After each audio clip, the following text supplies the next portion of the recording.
Governor? Thank you, Anderson. Thank you, CNN, and thank you, Facebook, for organizing this debate. Not only will Americans be electing a new president next year, we also will be electing a world leader. Voters should assess the candidate's experience, character, and vision for the future as they make this important decision. I'm the only one running for president that has been a mayor, a United States senator, and a governor. As mayor, I brought labor peace to my city and kept taxes down. I was reelected 3 times. As a senator, I earned a reputation for courageous votes against the Bush-Cheney tax cuts that favored the wealthy, against the tragedy of the Iraq War, for environmental stewardship, for protection of our civil liberties. I served on the Foreign Relations Committee, and I chaired the Middle East Subcommittee for 4 years. As governor, I came in at the depths of the recession, and we turned my state around. Rhode Island had the biggest drop of the unemployment rate over my 4 budgets of all but one state. Happens to be Nevada, where we're having this debate. I'm very proud that over my almost 30 years of public service, I have had no scandals. I've always been honest, I have the courage to take the long-term view, and I've shown good judgment. I have high ethical standards. As we look to the future, I want to address the income inequality, close the gap between the haves and the have-nots. I want to address climate change, a real threat to our planet. And I believe in prosperity through peace. I want to end these wars. I look forward to the discussion ahead. Thank you. Thank you very much, Governor. You've been everything but a socialist. When you were senator from Rhode Island, you were a Republican. When you were elected governor, you were an independent. You've only been a Democrat for a little more than 2 years. Why should Democratic voters trust you won't change again? Anderson, you're looking at a block of granite when it comes to the issues. It seems like pretty soft granite, though. I mean, you've been a Republican, you've been an independent. Did you hear what I said on the issues? I have not changed on the issues. I was a liberal Republican, then I was an independent, and now I'm a proud Democrat, but I have not changed on the issues. And I open my record to scrutiny, whether it's on the environment, a woman's right to choose, gay marriage, fiscal responsibility, aversion to foreign entanglements, using the tools of government to help the less fortunate. Time and time again, I have never changed. You're looking at a block of granite when it comes to the issues. So why change labels? The party left me. There's no doubt about that. There was no room for a liberal, moderate Republican in that party. I even had a primary for my reelection in 2006. I won it, but the money poured in to defeat me in Rhode Island as a Republican. That's what we were up against. Yes, I have a good record of voting for common sense gun safety legislation, but the reality is, despite these tragedies that happen time and time again, when legislators step up to pass common sense gun safety legislation, the gun lobby moves in and tells the people they're coming to take away your guns. And they're successful at it. In Colorado and other states, the legislators that vote for common sense gun safety measures then get defeated. I even saw it in Rhode Island. So I would bring the gun lobby in and say, we've got to change this. Where can we find common ground? Wayne LaPierre from the NRA, whoever it is, the leaders, come on, we've got to change this. We're not coming to take away your guns. We believe in the Second Amendment, but let's find common ground here. Anderson, we just heard Senator Sanders say that it's the worst decision in American history. That's very significant. The worst decision in American history, I just heard from Senator Sanders. So as we look ahead, if you're going to make those poor judgment calls at a critical time in our history, we just finished with the Vietnam era, getting back into another quagmire. If you're looking ahead and you're looking at someone that made that poor decision in 2002 to go into Iraq when there was no real evidence of weapons of mass destruction in Iraq, I know because I did my homework. And so that's an indication of how someone will perform in the future, and that's what's important. Secretary. 30 seconds for each of you.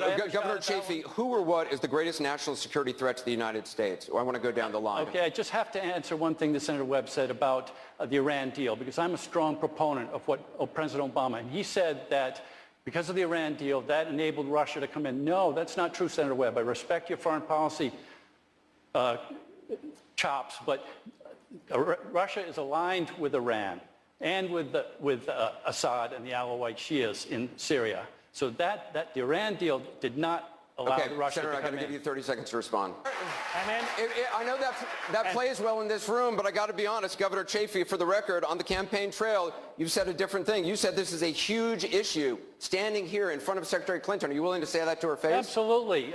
We have to repair American credibility after we told the world that Saddam Hussein had weapons of mass destruction, which he didn't. So there's an issue of American credibility out there. So anytime someone's running to be our leader and a world leader, which the American president is, credibility is an issue out there with the world, and we have repair work to be done. I think we need someone that has the best in ethical standards as our next president. That's how I feel. Secretary Clinton, do you want to respond? No. Governor O'Malley. The Glass-Steagall was my very first vote. I just arrived. My dad had died in office. I was appointed to the office. It was my very first vote. Are you saying you didn't know what you were voting for? I just arrived at the Senate. I think we get some takeovers. That was one. It was my very first vote, and it was 92.5.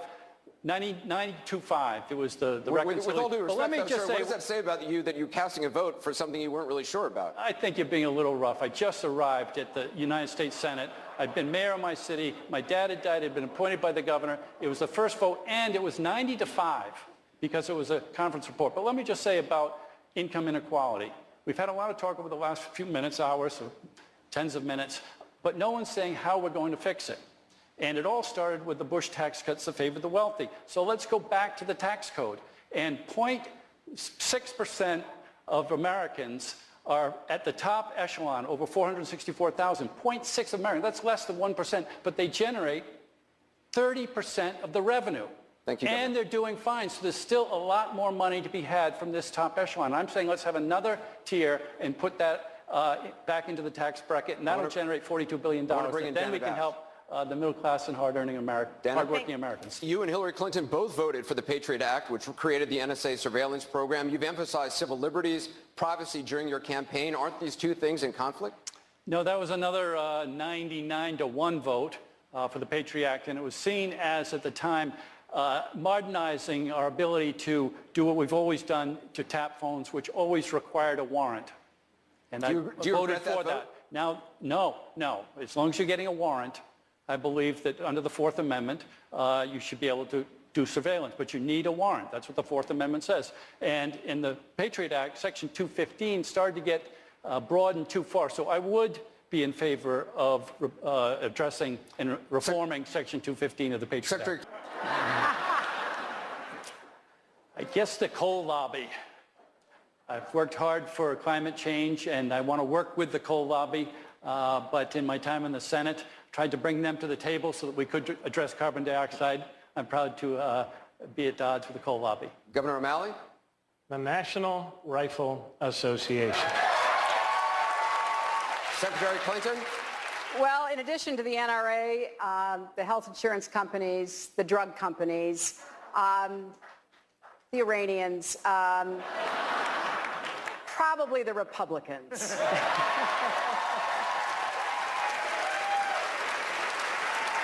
Senator Sanders? As someone who has taken on probably every special interest that there is in Washington, I would lump Wall Street and the pharmaceutical industry at the top of my list of people who do not like me. Senator Webb? I'd have to say the enemy soldier that threw the grenade that wounded me, but he's not around right now to talk to. All right, time for closing statements. Each of you will have 90 seconds. Governor Chafee, let's begin with you. Thank you, Anderson. Thank you, CNN, and thank you, Facebook, for sponsoring this debate. America has many challenges confronting us. Ending the perpetual wars, addressing climate change, addressing income inequality, funding education, funding infrastructure, funding health care, helping Black Americans, helping Native Americans. We have many challenges. Who's best able to confront these challenges? I've served in government at many levels. I know what it's like to solve problems at the local level because I did it as mayor. I know how to get legislation passed through Congress because I did it as a senator. I know how to turn around a state because I did it as governor of Rhode Island. But what I'm most proud of is that in 30 years of public service, I have had no scandals. I have high ethical standards. And what I'm most proud of is my judgment, particularly in the Iraq War vote. There was a lot of pressure, political pressure, public pressure, but I did my homework. And I did not believe that the evidence was there that Saddam Hussein had weapons of mass destruction, and we live now with the consequences. So that kind of judgment is what we want in a president going forward. And I'm running for president to end the wars. I want to be the peacemaker. I am a proven peacemaker. Please go to Chafee 2016 to learn more about me. Thank you. Governor Chafee.